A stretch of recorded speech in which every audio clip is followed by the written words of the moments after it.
దేవుడిచ్చిన అవకాశానికి దేవాది దేవునికి వందనాలు. The spirit of Phariseeism is the spirit of humanity అని చెప్పబడింది. అంటే పరిసయ్యులకు కలిగిన మనసే వాళ్ళకి కలిగిన మనసు అని మన ప్రవచన సారం చెబుతోంది.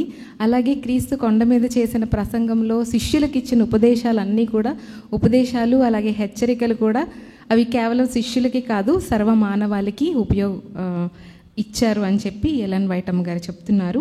ఈరోజు మన thoughts from the mount of blessings అన్న శీర్షికలో మనం చెప్పుకోబోయే అంశము ట్రూ మోటివ్ ఆఫ్ సర్వీస్, అంటే సేవ యొక్క నిజమైన ఉద్దేశం. సో నిజమైన ఉద్దేశం ఉందంటే సేవలో ఒక తప్పు ఉద్దేశం కూడా ఉందన్నమాట. సో ఈ రెండింటికి మధ్య వ్యత్యాసము మనకు నేర్పించడానికి క్రీస్తు మంచి హెచ్చరికలు ఇచ్చారనమాట. సో నిజమైన సేవ యొక్క ఉద్దేశము ఎప్పుడు దేవుణ్ణే మహిమపరుస్తుంది. కానీ తప్పుడు ఉద్దేశం ఎలా ఉంటుందంటే దేవుణ్ణి మహిమపరుస్తున్నామన్న ముసుగులో మనిషిని మహిమపరుస్తూ ఉంటాం అన్నమాట. సో ఈ ముసుగు పేరే హిపోక్రసీ, వేషధారణ. సో ఈరోజు వేషధారణ గురించి చాలా విశిష్టంగా మనము నేర్చుకోబోతున్నాము. క్రీస్తు మనకు తన కొండ మీద చేసిన ప్రసంగంలో హెచ్చరికను ఇచ్చారు. సో మత్తయి సువార్త 6వ అధ్యాయము 1వ వచనం నుండి 18వ వచనం వరకు మనము నేర్చుకోబోతున్నాము. ఇందులో పరలోక ప్రార్థన ఉంది. పరలోక ప్రార్థన అంశాన్ని మనం ముట్టుకోవట్లేదు. కేవలం వేషధారణ గురించి ఆయన చెప్పిన 3 అంశాలను గురించి మనము నేర్చుకుంటున్నాము. సో వేషధారణ అనేది 3 రూపాల్లో ఉంటుందని ఇక్కడ క్రీస్తు మనకు వివరించారు. క్రియల రూపము, మాటల రూపము, అలాగే మన కనిపించే ప్రత్యక్షత. సో ఈ 3 మధ్య వ్యత్యాసాలను మనం నేర్చుకుందాము ఈరోజు. సో మన మొదటి ప్రశ్న ఏమిటంటే, తను తాను హెచ్చించుకునే మనిషి ఎలా ప్రవర్తిస్తాడు? తనను తాను హెచ్చించుకునే మనిషి ఎలా ప్రవర్తిస్తాడో మనం తెలుసుకోవడం చాలా అవసరము. సో ఇది మూల కారణం. కాబట్టి తనను తాను హెచ్చించుకునే మనిషి యొక్క ప్రవర్తన ఎలా ఉంటుంది?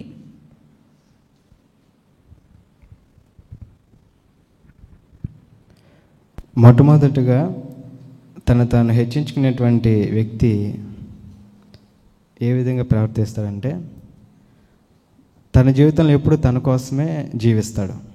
ఇది మొట్టమొదటి విషయం. తన జీవితంలో తను ఏం చేసినప్పటికీ తన కోసమే చేస్తాడు, తన కోసమే జీవిస్తాడు.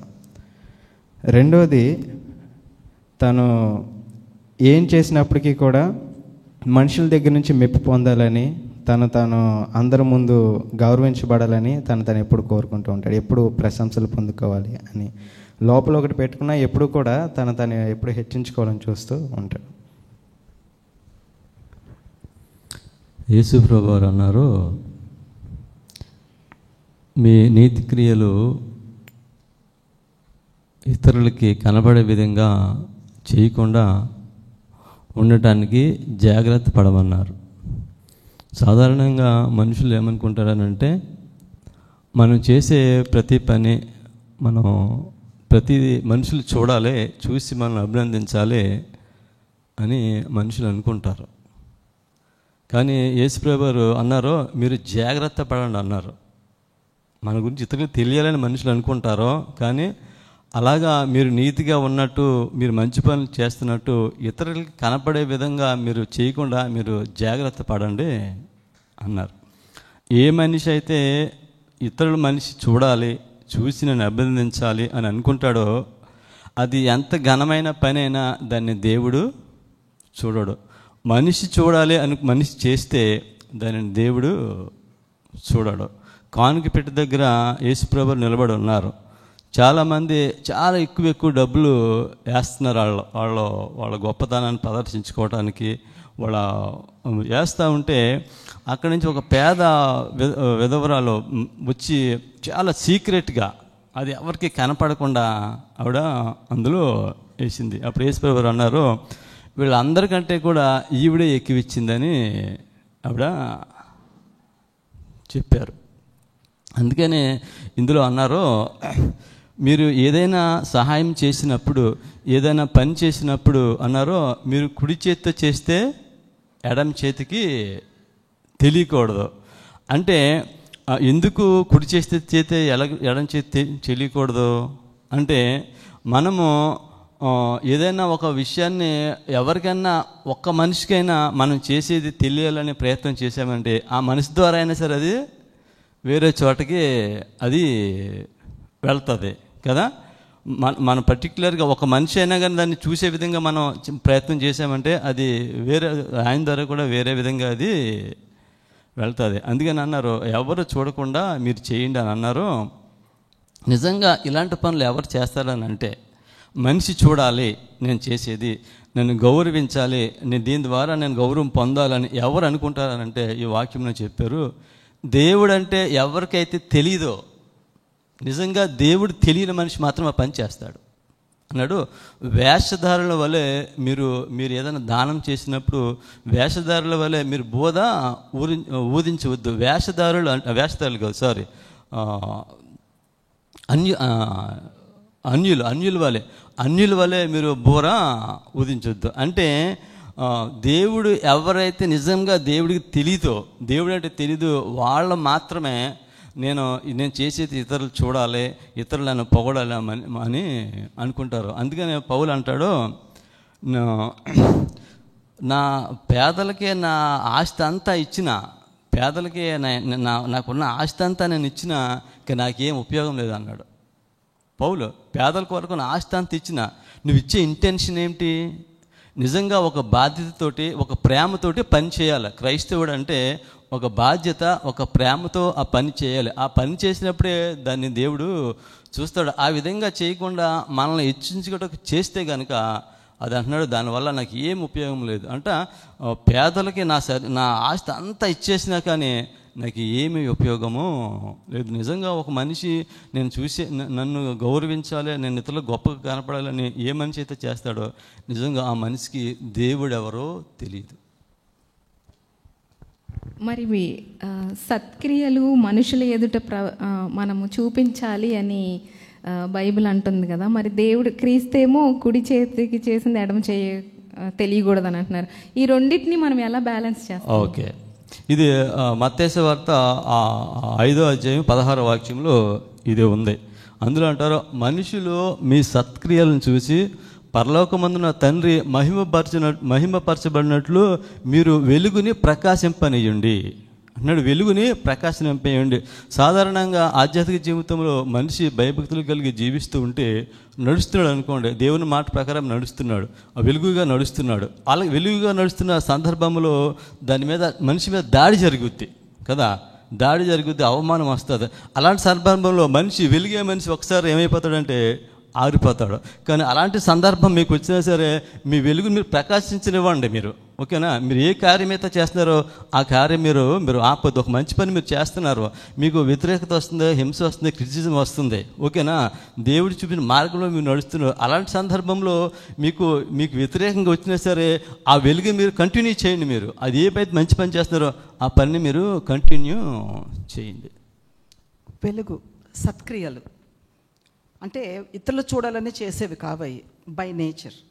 ఓకే, ఇంకొకటి హిపోక్రసీ గురించి దేవుడు, I'm just looking for the chapter, 7 times he pronounces a woe on them. పరిసయ్యుల మీద woe unto you hypocrites అని. ఆల్ రైట్, దెన్ మీరు కుడి చేతితో చేసింది ఎడమ చేతికి కూడా తెలియదంటే నీ ఇమ్మీడియట్ ఫ్యామిలీ మెంబర్స్ కూడా తెలియదని నేను చదివాను. Maybe when the husband does something even the wife need not know. Maybe when the discuss together then they can do it. అంటే ఎవరికని ఇమ్మీడియట్ ఫ్యామిలీకి కూడా తెలియకూడదు అన్నంతగా. ఓకే, ఇందాక అడిగిన ప్రశ్నకి ఎలెన్ వైట్ గారు చెప్తారు, mount of blessing page 80 paragraph 4లో, Christ's own words make his meaning plain, that in acts of charity the aim should not be to secure praise and honor from men. So ఇక్కడ యేసుక్రీస్తు వారు చెప్పారు, మీరు కుడి చేతితో పనిచేస్తే ఎడమ చేతికి తెలియకూడదని. కానీ ఇంకొక విషయంలో సత్క్రియలు చేయమని చెప్తున్నారు. దీనికి ఒక ఉదాహరణ ఏంటంటే, పౌలు చెప్తారు 2 కొరింథీయులు 8వ అధ్యాయం 1-2 వచనాల్లో చెప్తారు. దేని గురించి? మాసిదోనియా సంఘం గురించి చెప్తారు. వారు చేసినటువంటి సత్క్రియలన్నీ కూడా ఆయన రాస్తారు ఈ యొక్క గ్రంథంలో. ఎందుకు అంటే వారు చేసినటువంటి సత్క్రియలన్నీ కూడా వారిని ప్రేరేపించాలని, వారిని ఇన్స్పైర్ చేయాలని చెప్తారు. అటువంటి సత్క్రియలు చేయమని చెప్తున్నారు. అలాగే 9వ అధ్యాయంలో కూడా కొరింథీ సంఘం గురించి చెప్తూ మాసిదోనియాలో ఎంతోమంది మిమ్మల్ని చూసి వారు ఇన్స్పైర్ అయ్యారని చెప్తారు. అటువంటి సత్క్రియలు మీరు చేయమని చెప్తున్నారు. ఇంకొకటి, ఇది మీరు కుడి చేయితో చేస్తే ఎడమ చేయికి తెలియకూడదు అని ఎందుకు అన్నారంటే, ఇలా పబ్లిక్గా చేసేటప్పుడు ఇక్కడ చెప్తున్నారు, the aim should not be to secure praise and honour from man. మనం ఇలా బహిరంగంగా ఏమన్నా పని చేసినప్పుడు, ఈ సత్క్రియలు చేసినప్పుడు మానవుల దగ్గర నుండి మనము ఈ యొక్క మెప్పులు కానీ లేదంటే ఈ ప్రశంసలు కానీ మనం పొందుకోకుండా ఉండడానికి చేయాలి. వండుకొని ఉండడానికి చేయాలి. కేవలం దేవుని మహిమ కొరకే చేయాలని చెప్తున్నారు. ఇది కుడి చేస్తే ఎడం చేయికి తెలియకూడదు అంటే, కుడి చేయి ఎడం చేయి ఎప్పుడు పక్కనే ఉంటాయి కదా, ఎప్పుడు దూరంగా మనము పెట్టలేము. మనం దాన్ని అంటే దీని భావం ఏంటంటే, నువ్వు చేసే పని ఎంత సీక్రెట్గా చేసినా, అంటే ఒక పని నువ్వు మంచి పని చేస్తుంటే అది ఎంత సీక్రెట్గా చేసినా కానీ అది దేవుడు చూస్తాడు అన్నాడు కదా. రహస్యమందు నీ దేవుడు చూస్తాడు. నువ్వు ఎంత సీక్రెట్గా ఎవరికి తెలియకూడదని నువ్వు చెయ్యి, కానీ దేవుడు అంటే పక్కన కుడి చేయి కూడా తెలియకపోతే నువ్వు చేసేది, కానీ దాన్ని దేవుడు చూస్తాడు. మనం చేసేటప్పుడు చాలా సందర్భాలు అనుకుంటాము, నేను చేసేది ఎవరు గుర్తిస్తున్నారో, ఎవరు చూస్తున్నారో, ఇదంతా చేయటం వ్యర్థమేమనుకుంటారు కదా, కానీ దేవుడు చూస్తాడు. ఇంకోటి ఏమిటంటే, ఏ మనిషి అయితే నిజంగా ఆయన మనుషులు చూడకూడదని చేస్తాడో ఆ మనిషి జీవితంలో నిలకడ ఉంటుంది కదా. మనిషి చూడాలి, నన్ను అభినందించాలనుకుంటే ఆయన ప్రవక్తన ఎప్పుడు ఒక విధంగా ఉండదు. మనుషులు చూస్తున్నప్పుడు ఒక విధంగా ప్రవర్తిస్తాడో, మనిషి లేనప్పుడు ఇంకో విధంగా ప్రవర్తిస్తాడు. మనుషులతో నాకు సంబంధం ఏమి లేదు, నేను మంచి మాత్రమే చేయాలని తలంచే మనిషి ఎప్పుడు ఒకే విధంగా ప్రయత్నిస్తాడు. అందుకనే మనుషులు చూడాలి, గౌరవం పొందాలనుకుంటే ఆ మనిషి ప్రవక్తన ఒకే విధంగా ఉండదు. యేసుప్రభువు అన్నారు, నిన్న నేడు నిరంతరం ఒకే విధంగా ఉన్నారన్నారు. మనిషి చేసే పని కూడా మనిషి ఉన్నా మనిషి లేకపోయినా ఒకే విధంగా ఉంటుంది. మనం లోకం నుంచి గౌరవం కోరుకున్నప్పుడు, ఒకవేళ గౌరవం కోరుకున్నామంటే మనిషి ఉన్నప్పుడు ఒక రకంగా, మనిషి లేని ఒక రకంగా మన ప్రవక్తన ఉంటుంది. ఒక మాట అండి, అంటే ఈ చాప్టర్లో Matthew 23లో ఉంది, "Woe unto you scribes and Pharisees, hypocrites" అని. ఓకే, దెన్ ఇప్పుడు తను చెప్పిన మాట మీద, అంటే మనం ఏది ఇచ్చినా కానీ దేవుడు ఇచ్చిన తలాంతుల్లోనే ఇస్తున్నాం, మనకంటూ ఏం లేదు. So there is nothing to feel proud about. Okay, thank you ma'am. సో ఇప్పటి వరకు తను హెచ్చించుకునే మనిషి ఎలా ఉన్నారు అంటే, ఫాల్స్ మోటివ్ ఆఫ్ సర్వీస్ కోణంలో చూసాం. ఇప్పుడు ఇక్కడ యేసు ప్రభు అక్కడ ఉన్నప్పుడు 3 మంచి కార్యాలు చేశారు. ఒకటేమో ప్రార్థించటం, ఒకటేమో దాన ధర్మాలు చేయటం, ఒకటేమో ఉపవాసం ఉండటం. ఈ దాన ధర్మాలు చేయటం, ప్రార్థించటం, ఉపవాసాలు ఉండటం అనేటువంటిది వందలాది సంవత్సరాలుగా యూదులకి ఒక ఆచారం అయిపోయింది. పై కార్యాలను చూసి వాళ్ళంతా కూడా వీళ్ళకి దేవుడంటే ఎంత ప్రేమ, వీళ్ళకి ఎంత త్యాగగుణం, మనుషుల పట్ల ఎంత వీరికి ఆ తగ్గింపు స్వభావం, భక్తి, సేవా దృక్పథం అని అనుకున్నారు. అయితే యేసు ప్రభు వచ్చినప్పుడు పరిశుద్ధాత్మ ఆయన వెలుగు ప్రకాశించేటప్పటికీ, ఆయన గుణశీలం ప్రకాశించేటప్పటికీ వారి యొక్క అసలు ఉద్దేశం అక్కడ బయట పెట్టాడనమాట. ప్రభు, మీరు దాన ధర్మాలు చేయటం ఇది మనుషులను ప్రేమించి కాదు, దేవుని మహిమ కొరకు కాదు. మీరు ప్రార్థించేటప్పుడు మీరు దేవునికి ప్రార్థన చేయట్లేదు, మీరు మనుషుల మెప్పు కోసం ప్రార్థన చేస్తూ ఉన్నారు. ఉపవాసం ఉండేప్పుడు కూడా మీరు దేవుని కొరకు వ్యక్తిగత సంబంధం కలిగి ఏదైనా ఒక పశ్చాత్తాప అనుభవం కలిగి మీరు దేవునితో సరి చేసుకునేటప్పుడు ఈ ఉపవాసం అనేటువంటిది చేయట్లేదు. మనుషులు చూసి మీరు ఎంత భక్తిపరులో, దేవుడంటే ఎంత ప్రేమో అని మనుషుల మెప్పు కోసం మీరు చూస్తూ ఉన్నారు. కనుక ఇక్కడ ఉద్దేశాన్ని బయట పెడుతూ ఉన్నాడు ప్రభు. కనుక కుడి చేయిస్తే ఎడం చేయికి తెలియకూడదు, లేకపోతే రహస్యం ముందున్నటువంటి నీ తండ్రి చూసి నీకు ప్రతిఫలం ఇస్తాడు, కానీ ఇప్పుడు ఎలా చేస్తే ఆ ప్రతిఫలం మీకు ఇప్పుడే ఉంటుంది అంటాడు. అంటే శాపగ్రస్తమైనటువంటి పరిస్థితుల్లోనికి వెళ్ళిపోతున్నావు ఇవన్నీ చేసి అని అక్కడ దేవుడు తెలియజేస్తూ ఉన్నాడు. ఎందుకంటే ఉద్దేశం తప్పు ఉద్దేశం కనుక. సో నిజమైన ఉద్దేశం, సేవలో నిజమైన ఉద్దేశం గురించి ఇప్పుడు మనం తెలుసుకుందాము. దేవుణ్ణి నిజంగా మహిమపరిచే వ్యక్తి మరి ఎలా ప్రవర్తిస్తాడు?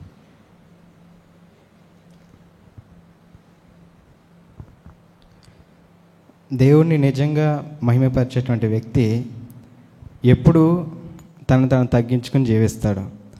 మొట్టమొదటిగా మనం అడిగిన ప్రశ్నలో హెచ్చించుకునేటువంటి వ్యక్తి ఏ విధంగా జీవిస్తాడంటే తన కోసం తాను జీవిస్తాడు. దేవుని మహిమపరిచేటువంటి వ్యక్తి ఏ విధంగా జీవిస్తాడంటే ఎప్పుడు ఇతరుల కోసమే జీవిస్తాడు.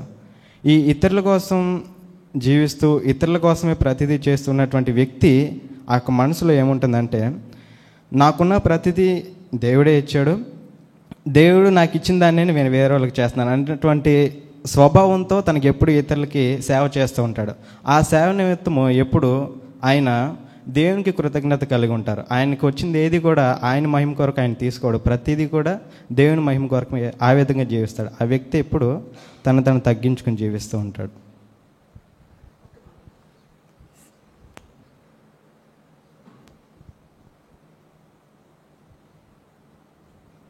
అసలు దేవుని మహిమపరచడం అంటే ఏంటి? దేవుని మహిమ అంటే ఏంటి? ఆయన క్యారెక్టర్. మరి దేవుని మహిమపరచడం అంటే ఆయన క్యారెక్టర్ మనలో ఉన్నప్పుడు న్యాచురలీ విల్ బి హంబుల్. అవునా? అండ్ ఇంకొక మాట, ద వర్స్ట్ ఆఫ్ సిన్స్ అంటే the worst sin in God sight అని నేను చదివాను is hypocrisy. The worst sin అంటే అది హిపోక్రసీ. Thank you. సో మనము దేవుని ప్రేమని ఇతరులకు పంచిపెట్టడానికి మనం ఒక ఛానల్స్ మాత్రమే అని మనము నేర్చుకున్నాము. సో ఈ వచనాల్లో ప్రార్థన గురించి తర్వాత వచనాలు మనకు చెప్తుంది. సో మరి ఎటువంటి ప్రార్థన అయితే దేవునికి అంగీకారం అవుతుంది?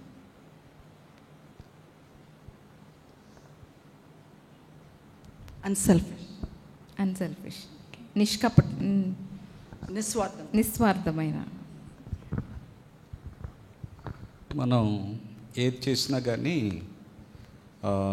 అది దేవుని మహిమార్థమై ఉండాలి, తోటివారి మేలు కొరకై ఉండాలి. దేవుని మహిమార్థమై ఉండాలి, తోటివారి మేలు కోసమై ఉండాలి. లేకపోతే ఒక వ్యక్తికి వేరే ఉద్దేశం ఉందనుకోండి, అతని ప్రవర్తన ఎలా ఉంటుందంటే కోపం ఉంటుంది, ద్వేషం ఉంటుంది. కోపం, ద్వేషం ఇవి ఎవిడెన్సెస్ అన్నమాట.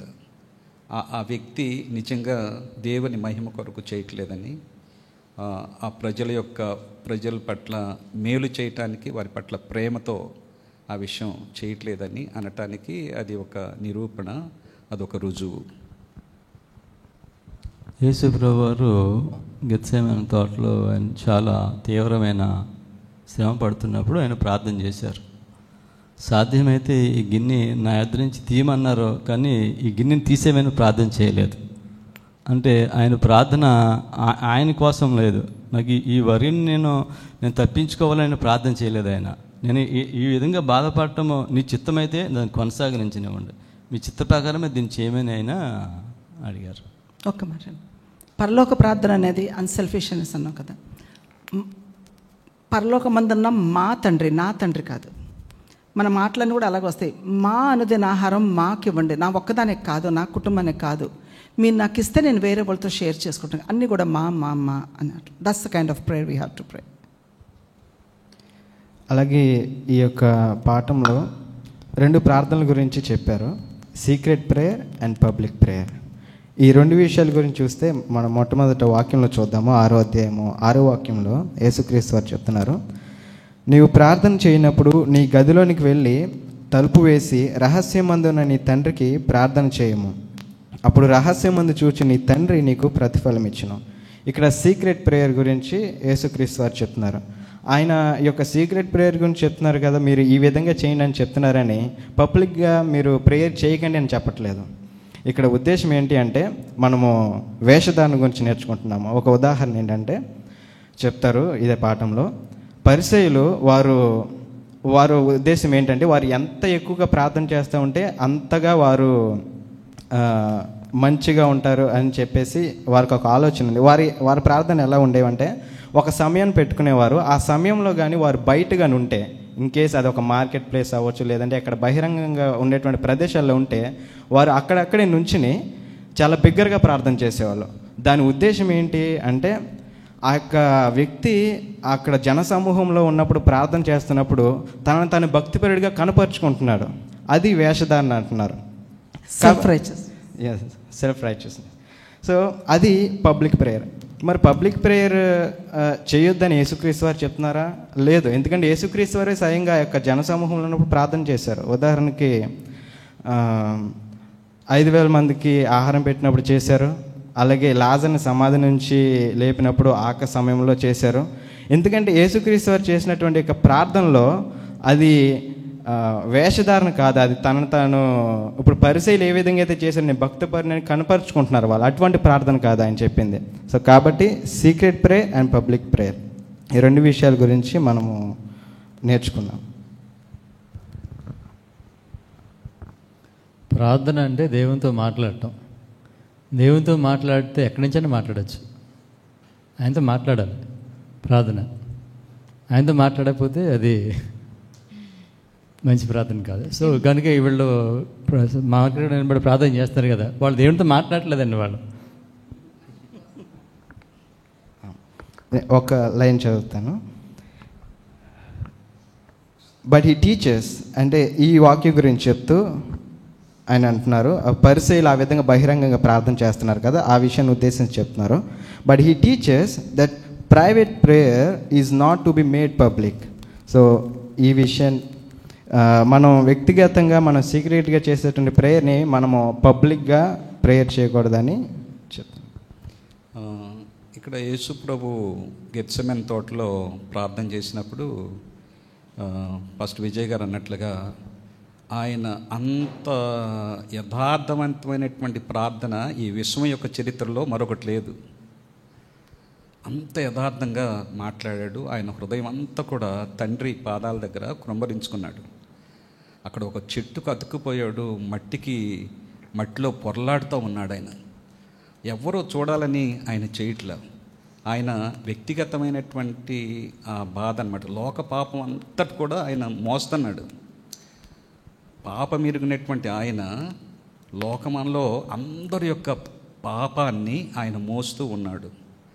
ఆయన గుండె పగిలిపోయింది, ఆ రక్తనాళాలు పగిలిపోయినాయి, రక్తం చెమటలాగా వచ్చింది. ఆ తర్వాత ఆయనకి ఇక ఆ సమాధి తప్ప ఏమీ కనపట్ల. అంటే ఏంటి, ఆయన దేవత్వం, ఆయనకి దేవుణ్ణి దేవత్వాన్ని పోగొట్టుకుంటున్నాడు, తండ్రిని పోగొట్టుకుంటున్నాడు, పరిశుద్ధాత్మను పోగొట్టుకుంటున్నాడు, ఈ విశ్వాన్ని పోగొట్టుకుంటున్నాడు. ఎవరి కోసం? ఆ మనిషిని అంతగా ప్రేమించాడనమాట. మనిషి నిత్యత్వంలో ఉండాలని, దేవుడు ఉన్నంతకాలము మనిషి ఉండాలని దేవుడు అలా అంత ప్రార్థన చేశాడు తండ్రికి. కనుక ఆ వ్యక్తిగతమైనటువంటి అనుభవం యూదులకు లేదు, పరిసయ్యులకి శాస్త్రులకి వీళ్ళందరికీ కూడా లేదు. అందుకనే వాళ్ళు మనుషుల మెప్పు కోసం చేస్తూ ఉన్నారు. దాని ప్రతిఫలం అది శాపగ్రస్తమైనటువంటి ప్రతిఫలమే. మనుషులు మెప్పు ఏపాటిది? పళ్ళం ఎక్కడుంటే నీళ్ళు అక్కడికి వెళ్తాయి. పొయ్యి మీద పాలు పెట్టి నిప్పు పెడితే అది పొంగుద్ది, మళ్ళీ నీళ్ళు అయ్యగానే తగ్గిపోద్ది. కనుక మనుషుల యొక్క మెప్పు తాత్కాలికమైనటువంటి విషయం కూడా వారు గ్రహించలేకపోయారు. Thank you. సో అంటే దేవునితో మాట్లాడకపోతే అది వేషధారణమైన ప్రార్థన అనమాట. యేసుక్రీస్తు వారు లిటరల్గా దేవునితో మాట్లాడుతున్నారు ఆయన. So union with God is the point. ఒక మాట, ఇప్పుడు పబ్లిక్ ప్రేయర్ దేని గురించి అడ్రస్ అంటే, ఇప్పుడు ఇది పబ్లిక్, మనం ఇక్కడ చేస్తాం, దిస్ ఇస్ పబ్లిక్ ప్రేయర్. ఇప్పుడు పబ్లిక్ ప్రేయర్ అనే దేని వీధుల్లో నిలబడి ప్రార్థన చేసే ప్రార్థనేనా? ఇప్పుడు పబ్లిక్ అండ్ ప్రైవేట్ ప్రేయర్స్ అన్నాం. ప్రైవేట్ అంటే పర్సనల్ ప్రేయర్స్, అంటే పబ్లిక్ ప్రేయర్స్లో పర్సనల్ ఇష్యూస్ తీసుకురావద్దని. Alright, if we're addressing public prayers in the public, అంటే బయట రోడ్ల మీద అట్లా కూడా చేసుకునేవాళ్ళు కదా. ఒక చిన్న మాట యాడ్ చేయాలని ఉంది. Israel as a nation was a theocracy, అవునా? God was their king and their priest, and the nation was ruled by representative kings and priests. So ఒక నేషన్ అంతా కూడా when it was a theocracy, అందరూ ఒకే religion కాబట్టి పబ్లిక్లో నుంచొని కూడా ప్రార్థన చేయగలరు. But today in diversity of religions, ఇప్పుడు అంటే బయట నిలబడి ప్రార్థన చేస్తే ఎలా ఉంటుంది? Just I want like your opinion. ఇప్పుడు నాకు కూడా చేయాలనిపిస్తుంది, ఇప్పుడు బయట నిలబడి చేస్తాను. What would it be like? ఈరోజు సాధ్యమవుతుంది. ప్రార్థన ఎక్కడ నుండైనా చేయొచ్చండి, ఉద్దేశం కరెక్ట్. నేడుస్తూ కూడా చేయొచ్చు. మీరు బయట ప్రార్థన చేసినప్పుడు మనసులో ప్రార్థన చేసుకోండి, నడుస్తూ చేసుకునేప్పుడు మనసులో ప్రార్థన చేసినా దేవుడు కనపడుద్ది కదా. సో బయటికి చెప్పనవసరం లేదు, కరెక్ట్ అయి ఉండాలని ఉద్దేశం. ఎందుకంటే మనం ఎప్పుడు కూడా దేవుని యొక్క సన్నిధిలో ఉండాలి. మనం ఎక్కడున్నా కూడా ఆయన తలంపులు, ఆయన ఉద్దేశాల్లో, మన ఆలోచనలో మనం ఉండాలి. సో దేవునితో మాట్లాడినప్పుడే మనం అలా ఉంటాం కనుక ప్రతి సందర్భంలో మనం ఆయనతో మాట్లాడుతూ ఉంటాం. అంటే వీళ్ళు పబ్లిక్లో నిలబడి చేసేవాళ్ళు. అది యాక్చువల్లీ హీదన్ నుండి వచ్చిందని చెప్పి అన్యుల ఆచరణ అని అందులోనే చెప్పబడి ఉంది వాక్యం. దేవుడికి మనం ప్రార్థన చేయకముందే మన తలంపులు తెలుసు అని వాక్యంలో ఉంది. నేను ఒక్కోసారి అనుకుంటాను, ఏకాంతంగా ప్రార్థన చేసినప్పుడు అసలు ప్రార్థన చేయక్కర్లేదు అనుకుంటా. దేవుడికి ప్రార్థన అవసరం లేదు, ఎందుకంటే ఆయనకి సమస్తం తెలుసు కనుక. మన ఉద్దేశాలు, మన తలంపులోని భావాలు ఇవన్నీ కూడా తెలుసు. అయితే ఇది నా కోసమే చేసుకోవాలి, నా విశ్వాసం బలపడటానికే చేసుకోవాలి, దేవుని కొరకు అవసరంలా. ఎందుకంటే ఆయనకి అసలు ఈ తలంపులు రాకముందే, నేను పుట్టకముందే నా గురించి సమస్తం తెలుసు ఆయనకి. సో మన గురించి మనం దేవునికి చెప్పుకో అవసరం లేదని అంటున్నారు. అవసరం లేదు, ఆయనకి తెలుసు. కానీ ఆయన ఉద్దేశాలు మనకు తెలియడానికి సంబంధం కలిగి ఉండాలి. దేవునితో మన సంబంధం ఏంటంటే it's a dialogue. We have to pray. It's a dialogue. ఆయన మనతో మాట్లాడతారు వాక్యం ద్వారా, మనం ఆయనతో మాట్లాడతాం. It has to be a dialogue. Okay, it cannot be a monologue. మనం దేవుణ్ణి అడగకుండా ఉన్నాం అనుకోండి, యేసుప్రభు అన్నారంటే అడగండి ఇస్తానన్నారు. అడగకుండా మనం ఉన్నాం అనుకోండి, మనకు వచ్చింది. అప్పుడు మనం అనుకుంటాము దేవుడు అది ఇచ్చాడని ఎలా అనుకుంటాం మనం కదా. మనం అడిగినప్పుడే ఇచ్చాడు అనుకో, కృతజ్ఞత పెరుగుద్ది. నేను అడిగాను, అది నాకు వచ్చింది అన్నప్పుడు గ్రాటిట్యూడ్ ఇంప్రూవ్ అవుద్ది. అదే నా పాయింట్ ఏంటంటే, దేవుడికి అవసరంలా, అవసరం లేదు. అవును, నాకు అవసరం. అదే దేవుడికి అది నాకు వ్యక్తిగతంగా డైలాగ్ చేయటానికి. దేవుని వైపు నుండి అక్కర్లా, అదే అనేది నా point. Jesus himself was both God and man. But మనకు ఎగ్జాంపుల్గా ఉండటానికి అని చెప్పేసి ఆయన అంతచేత ప్రార్థన చేసేవాళ్ళు. So he was dialoguing with his father అనమాట.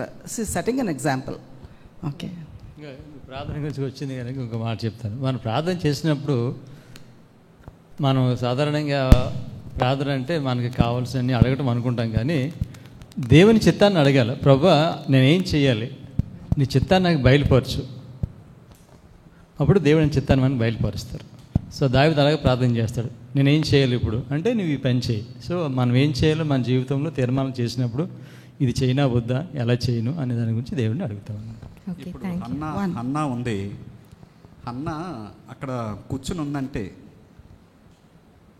మౌనంగా కూర్చుంది. అప్పుడు ఆ యాజకుడు అనుకున్నాడు ఆమె తాగి పడిపోయిందేమో అని అనుకున్నాడు. ఆమె హృదయం అంతా కూడా దేవుని దగ్గర కృమ్మరిస్తూ ఉందన్నమాట.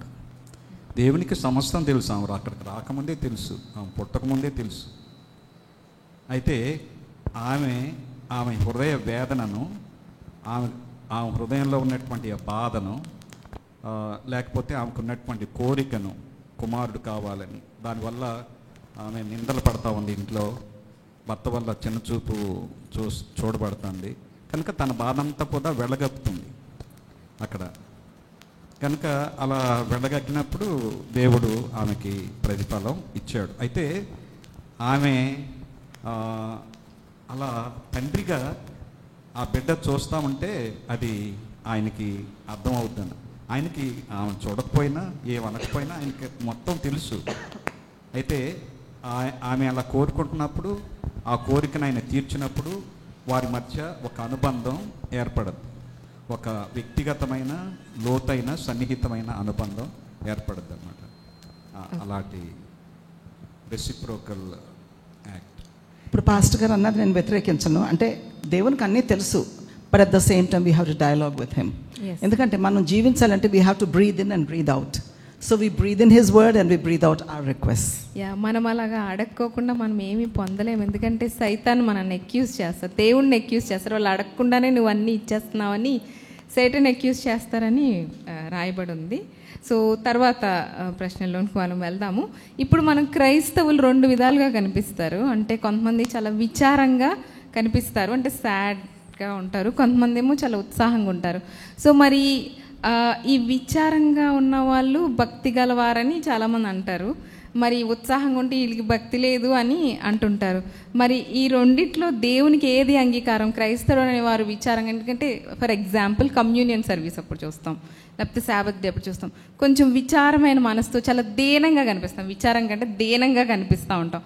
సో మరి దేవుడికి ఏది అంగీకారం? మనం ఉత్సాహంగా ఉన్నామంటే ఇలా ఉండకూడదు, ఏంటి ఈరోజు ఇలా ఉన్నారని అంటుంటారు కదా మనల్ని. సో ఏది మరి దేవునికి అంగీకారం? It's a broken heart, not a broken face, not broken appearance. Okay? Okay, దేవుడు అదే క్రీస్తు ఇందులో హెచ్చరికిస్తున్నాడు ఫాస్టింగ్ అప్పుడు అనుభవం గురించి. ఎస్.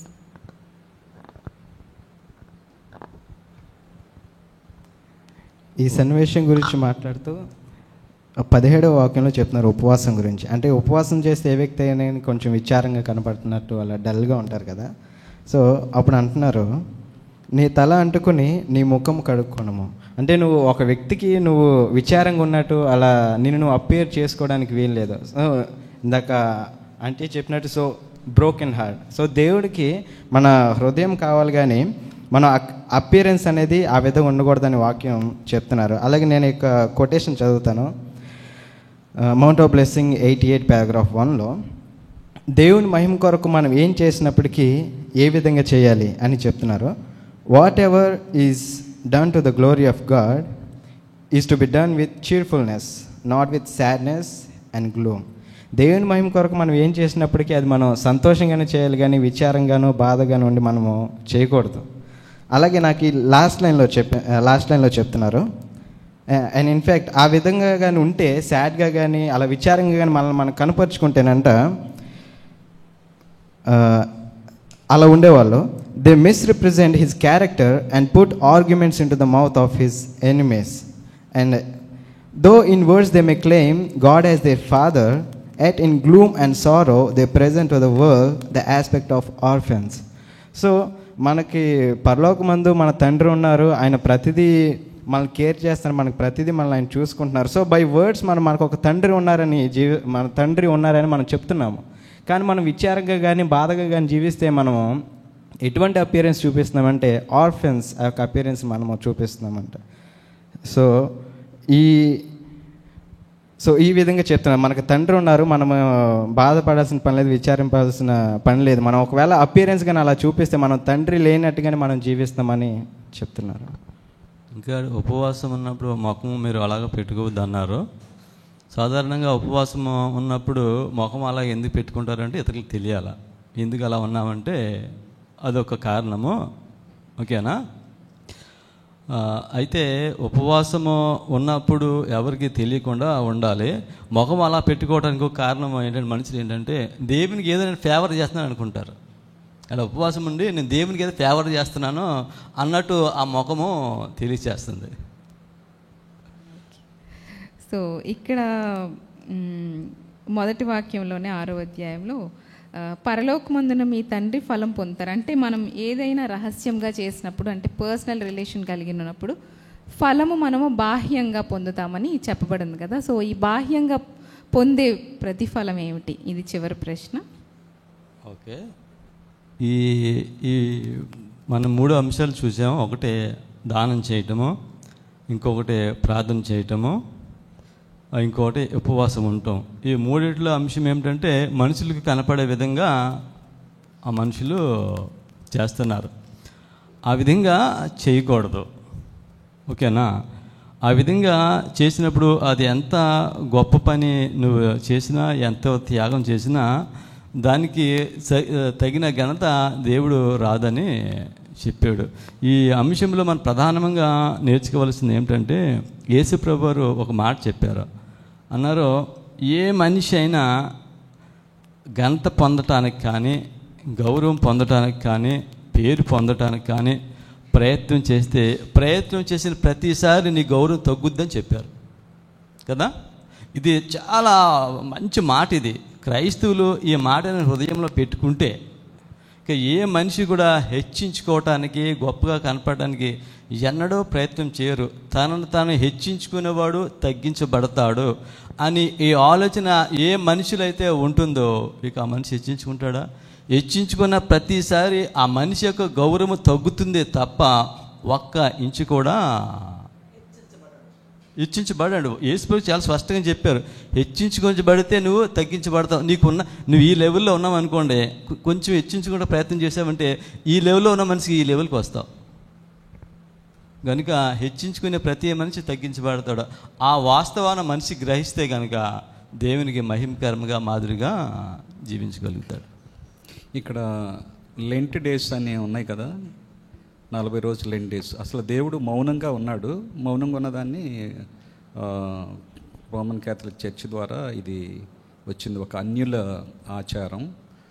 దాన్ని ఆ 40 రోజులు మాంసం తినరు, తర్వాత టీవీలు సినిమాలు అవి చూడరు, అంటే మిగిలినప్పుడు చూడొచ్చని. ఈ అయ్యప్ప భక్తిలాగా ఉంటుంది అనమాట. ఇదంతా కూడా ఒక వేషధారణగా ఉంటుంది. అప్పుడు కొంతమంది సిలువ వేయించుకుంటారు, సిలువలు మోస్తారు, ఉపవాసం ఉంటారు పగలంతా.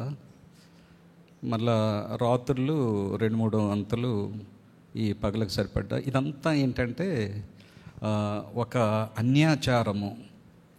అన్యాచారములో మనం ఉంటే మనుషులు మెప్పు కోసం ఒకటి, నేను ఎంత భక్తిపరుణ్ణి, నేను పూర్తిగా నేను దేవునికి అర్పించుకున్నాను అని మనుషులు అనుకోవాలని అనేటువంటిది ఒకటి. ఇంకోటి ఏంటంటే ఇది ఒక ఉన్మాదం, ఇట్స్ ఎ ఫెనాటిసిజం. ఇది ఒక ఉన్మాదం అన్నమాట. ఒక రాంగ్ నమ్మకంలోకి, ఒక తప్పుడు ఆచారంలోనికి మనం కావాలని వెళ్ళి మనల్ని మనం అక్కడ పెట్టుకుంటే సాతానుడు మనల్ని ఆవరిస్తాడు. సాతానుడు ఆవరించి మనల్ని ఎంత అధోగతి కన్నా ఈడ్చుకుపోతాడు. మనం మంచి చేస్తున్నామనే ఉద్దేశంతోనే వెళతాము. అయితే సాతానుడికి దేవునికి మన ఉద్దేశం తెలుసు, సాతానికి కూడా మన ఉద్దేశం తెలుసు. కనుక దానివల్ల ఆ మెప్పు వచ్చే బదులు సాతాను చేతుల్లో మనం పెట్టుకుంటాము. సాతానుడు మనల్ని శాపంలోనికి, నరకంలోనికి ఈడ్చుకొని పోతాడు. అది మీ ప్రతిఫలాన్ని మీరు పొందారు అనటానికి వేషధారణ అనేటువంటి ముద్ర మనకు పడుతుంది. తద్వారా మన దేవుడిని, పరలోకాన్ని, నిత్య జీవాన్ని పోగొట్టుకుంటాం.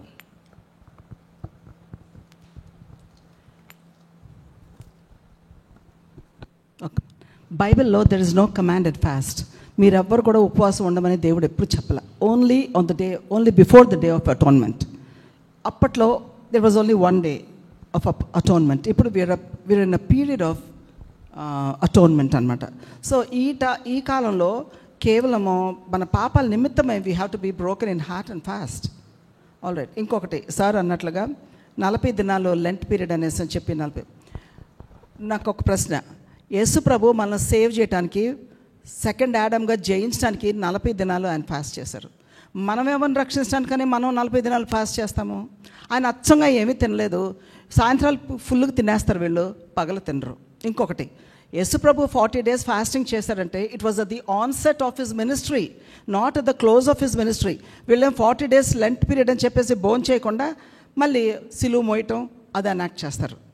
అండ్ 40 అనేది గాడ్కే ఇంపాసిబుల్. పౌల్ని అన్నిసార్ 5 times పాల్ని అంటే హీ వాజ్ విప్డ్ 5 times. కానీ every time that the whipped him it was 39 times, not 40. So we can never compete with God. Okay. ఈ పాఠంలో మనకు చెప్పబడింది ఏంటంటే, దేవుడు మనకు బాహ్యంగా ఇచ్చే ఫలం ఏమిటంటే మనలో నిష్కపటమైన జీవితం జీవిస్తే ఆయన క్యారెక్టర్ని మనకి ఇస్తారు. సో మనము రహస్యంగా దేవునితో సంబంధం కలిగి ఉంటే ఆయన మనకు బాహ్యంగా ఆయన గుణాన్ని మనము ప్రజలకు ప్రదర్శిస్తామని ఈ పాఠం మనకు చెప్పబడింది. సో మనకున్న ఈ ఒకవేళ వేషధారణ అనే ముసుగు మనందరికీ ఉన్నట్లయితే మనం దాన్ని తొలగించుకోవడానికి ఈ పాఠాలు మనకు ఉపయోగపడాలని దేవుణ్ణి ప్రార్థిద్దాము. అందరూ చూడాలని చేస్తే దేవుడు చూడడు, కానీ మనము దేవునితో అనుబంధం కలిగి జీవిస్తే మనుషులందరి ఎదుట మనము ఆయన ప్రవర్తనను, ఆయన గుణశీలాన్ని మనము ఇవ్వగలము. సో ఈ ఆధ్యాత్మిక పాఠాలు అదేంటంటే ఈ యేసు ప్రభు ఆయన మన పాపాలని, శాపాన్ని, మరణాన్ని ఆయన మీదకి తీసుకుని ఆయన శిలువ బలియాగం చేశాడు, శిలువ మరణం చేశాడు, ఆయన పరిశుద్ధ రక్తాన్ని చిందించాడు, ఆ శ్రమలను భరించాడు. కనుక మనము దానిని బట్టి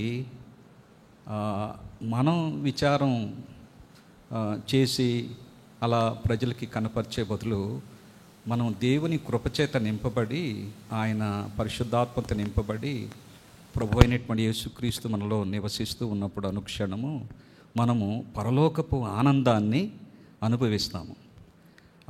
అది వ్యక్తిగతమైనటువంటి ఆనందం అన్నట్టు. ఈ ప్రార్థనలో కానీ, ఈ దాన ధర్మాల్లో కానీ, ఈ ఉపవాసంలో కానీ, దేవునిలో ప్రభు అయినటువంటి యేసుక్రీస్తు చేసినటువంటి మహాయజ్ఞాన్ని బట్టి, విశ్వయజ్ఞాన్ని బట్టి మనము ఆ ఆనందాన్ని పట్టుకోలేమన్నమాట.